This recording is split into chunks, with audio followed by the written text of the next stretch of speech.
Assalamualaikum warahmatullahi wabarakatuh. Kembali lagi bersama Miss Eka. Abang kakak, gimana kabarnya hari ini? Semoga dalam keadaan sehat, dalam lindungan Allah. Dan gimana? Masih semangat kan mengikuti pembelajaran hari ini? Harus semangat ya. Nah abang kakak, hari ini kita bertemu lagi di materi pembelajaran tematik. Nah, di hari ini kita akan mempelajari materi terakhir di subtema 3.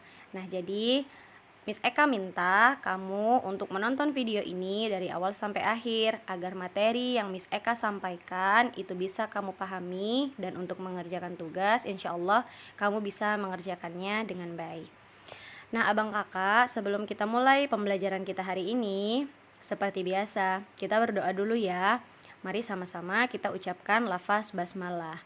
Bismillahirrahmanirrahim. Semoga pembelajaran kita hari ini menyenangkan, diridhoi oleh Allah, dan ilmunya bermanfaat untuk kamu. Nah, langsung saja kita masuk ke materi pembelajaran kita hari ini. Tema 2 yaitu persatuan dalam perbedaan. Di subtema 3, bersatu kita teguh. Materi ini disusun oleh guru kelas 6 SDIT Nurul Ilmi. Nah, tujuan pembelajaran kita hari ini, yang pertama, setelah membaca teks tentang semangat persatuan, siswa mampu mengidentifikasi ciri-ciri kosakata baku dengan benar. Setelah membaca teks dan berdiskusi, siswa mampu menulis cerita tentang contoh manfaat persatuan dan kesatuan untuk kesejahteraan kehidupan masyarakat Negara Kesatuan Republik Indonesia atau NKRI dalam bentuk buku mini. Tujuan pembelajaran yang ketiga, setelah mengamati gambar, membaca penjelasan, dan memperhatikan peragaan oleh guru, siswa mampu mempraktikkan gerakan dan pola lantai pada tari indang. Itulah tujuan pembelajaran kita pada materi pembelajaran hari ini. Nah, tahukah kamu bahwa persatuan dan kesatuan merupakan modal dasar untuk mencapai kesejahteraan rakyat? Nah, mengapa persatuan dan kesatuan sangat penting perannya untuk mencapai kesejahteraan umum? Nah, mari kita pelajari bersama-sama. Nah, abang kakak, di sini ada teks. Nah, Miss Eka kembali mengingatkan untuk memudahkan kamu memahami pelajaran ataupun untuk membaca teks yang Miss Eka tampilkan di slide tersebut, kamu bisa menggunakan buku tematik kamu, yaitu buku paket tematik kamu. Nah, silahkan kamu buka buku paket tematik kamu, kita akan membaca bersama, kamu menyimak. Nah, Miss Eka juga ikut membacakan dari sini. Mengapa persatuan dan kesatuan penting untuk kesejahteraan umum? Penduduk Indonesia yang terdiri dari beragam suku bangsa tersebar di seluruh wilayah kepulauan Indonesia. Persatuan dalam keberagaman merupakan modal utama dalam mencapai masyarakat sejahtera. Rakyat yang bersatu dalam suasana yang aman turut mendukung pelaksanaan pembangunan. Jika pembangunan berjalan dengan baik, maka kesejahteraan rakyat akan meningkat. Sebaliknya, jika negara terpecah belah dan tidak aman, maka pembangunan akan terhambat. Pembangunan yang terhambat akan mempengaruhi kesejahteraan. Menjaga keutuhan Negara Kesatuan Republik Indonesia atau NKRI adalah tugas kita bersama. Bangsa Indonesia harus selalu bersatu mempertahankan keutuhan wilayah NKRI.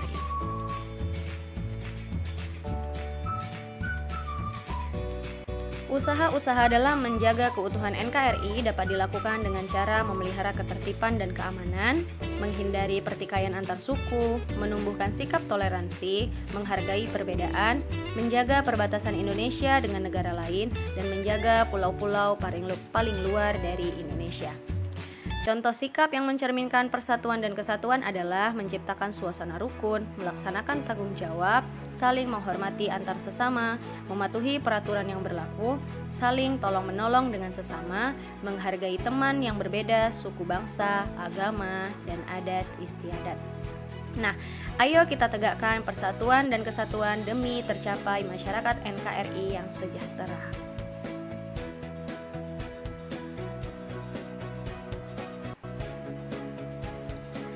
sebagaimana yang sudah dituliskan dalam Al-Quran dalam surah Al-An'am ayat 159.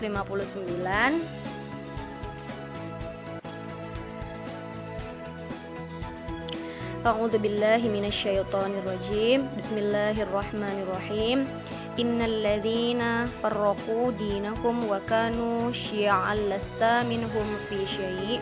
Innama amruhum ilallahi tsumma yunabbi'uhum bima kanu yaf'alun. Yang mana artinya, sesungguhnya orang-orang yang memecah belah agamanya dan mereka menjadi bergolongan, tidak ada sedikit pun tanggung jawabmu kepada mereka. Sesungguhnya urusan mereka hanyalah terserah kepada Allah, kemudian Allah akan memberitahukan kepada mereka apa yang telah mereka perbuat.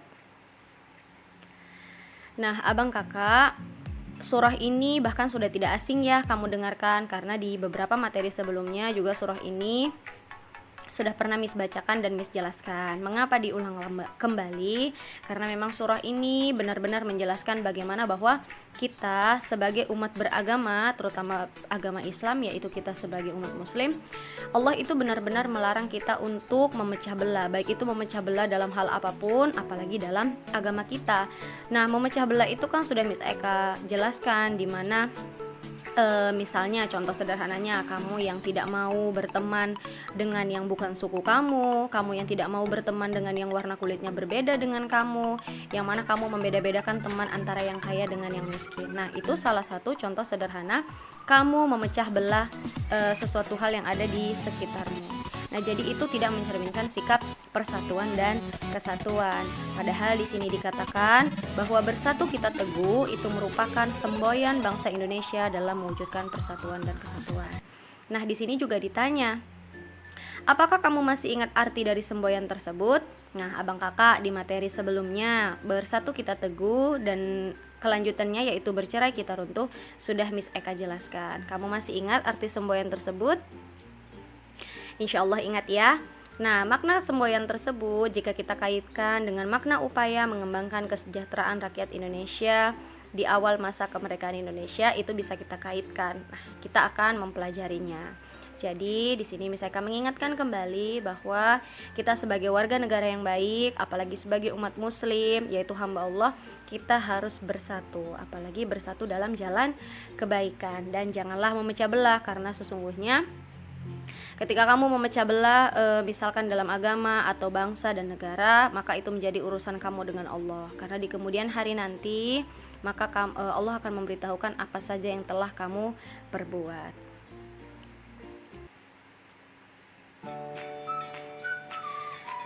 Nah, di teks berikut yaitu mengenai upaya bangsa Indonesia meningkatkan kesejahteraan rakyat di awal masa kemerdekaan Indonesia. Pada awal berdirinya Republik Indonesia, keadaan ekonomi Indonesia sangat buruk. Hal ini disebabkan oleh berbagai hal, di antaranya harga barang-barang mahal akibat inflasi dan adanya blokade ekonomi oleh Belanda, yaitu nikah. Nah, berbagai upaya dilakukan oleh pemerintah beserta rakyat untuk meningkatkan kesejahteraan. Nah, di antaranya pada awal kemerdekaan, pemerintah dan rakyat Indonesia belum sempat melakukan perbaikan ekonomi secara baik. Baru bulan Februari di tahun 1946, pemerintah mulai memprakarsai usaha untuk memecah masalah-masalah ekonomi yang mendesak. Nah, apa saja upaya-upaya tersebut? Yang pertama itu adalah pinjaman nasional. Program pinjaman nasional ini dilaksanakan oleh Menteri Keuangan Insinyur Surahman. Pinjaman nasional akan dibayar kembali selama jangka waktu 40 tahun. Nah, yang kedua upaya yang dilakukan adalah konferensi ekonomi. Konferensi ini dihadiri oleh para cendekiawan, para gubernur, dan para pejabat lainnya yang bertanggung jawab langsung mengenai masalah ekonomi di Jawa. Konferensi ini dipimpin oleh Menteri Kemakmuran Insinyur Darmawan Mangunkusumo. Tujuan konferensi ini untuk memperoleh kesepakatan yang bulat dalam menanggulangi masalah-masalah ekonomi yang mendesak, seperti masalah produksi dan distribusi makanan, sandang, serta status dan administrasi perkebunan. Yang ketiga, upaya yang dilakukan adalah pembentukan Badan Perancang Ekonomi. Pembentukan badan ini atas inisiatif Menteri Kemakmuran yaitu Dr. A.K. Ghani. Badan ini merupakan badan tetap yang bertugas membuat rencana pembangunan ekonomi untuk jangka waktu 2-3 tahun. Nah, upaya yang keempat yaitu namanya Rencana Kasimo atau Kasimo Plan. Program ini disusun oleh Menteri Urusan Bahan Makanan yaitu IJ Kasimo. Program ini berupa rencana produksi 3 tahun, dimulai dari tahun 1948 sampai 1950, mengenai usaha swasembada pangan dengan beberapa petunjuk pelaksanaan yang praktis. Nah, untuk meningkatkan produksi bahan pangan dalam program ini, Kasimo menyarankan 5 hal. Yang pertama, menanami tanah-tanah kosong di Sumatera Timur yaitu seluas 281.277 hektar. Kemudian yang kedua, di Jawa dilakukan intensifikasi dengan menanam bibit unggul. Yang ketiga, pencegahan penyembelihan hewan-hewan yang berperan penting bagi produksi pangan. Yang keempat, di setiap desa dibentuk kebun-kebun bibit. Dan yang kelima yaitu transmigrasi. Upaya yang kelima yaitu Persatuan Tenaga Ekonomi. Nah, organisasi yang dipimpin oleh BR Motik ini bertujuan untuk menggiatkan kembali partisipasi pengusaha swasta. Dengan dibentuknya PTE juga diharapkan dapat dan melenyapkan individualisasi di kalangan organisasi pedagang sehingga dapat memperkokoh ketahanan ekonomi bangsa Indonesia. Nah, itulah kelima upaya yang dilakukan.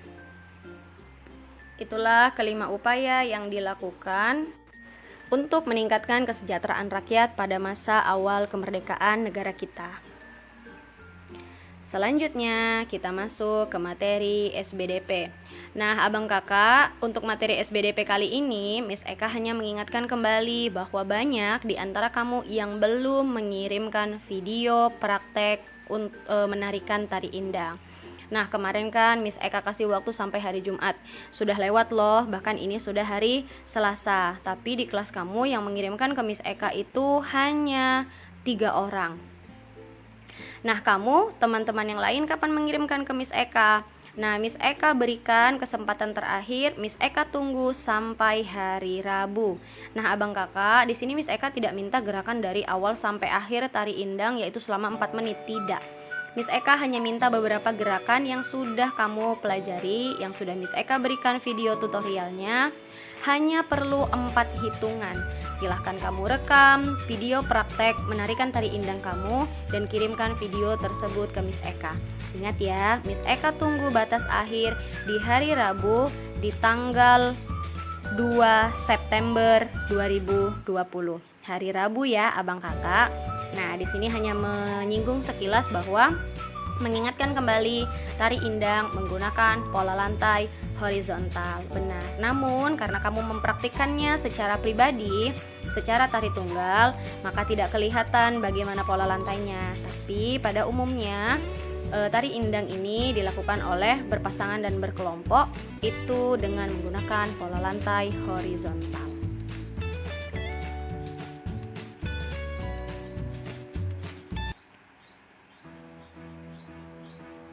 Nah, abang kakak, di sini ada tugas yang harus kamu kerjakan. Nah, di sini ada 3 soal.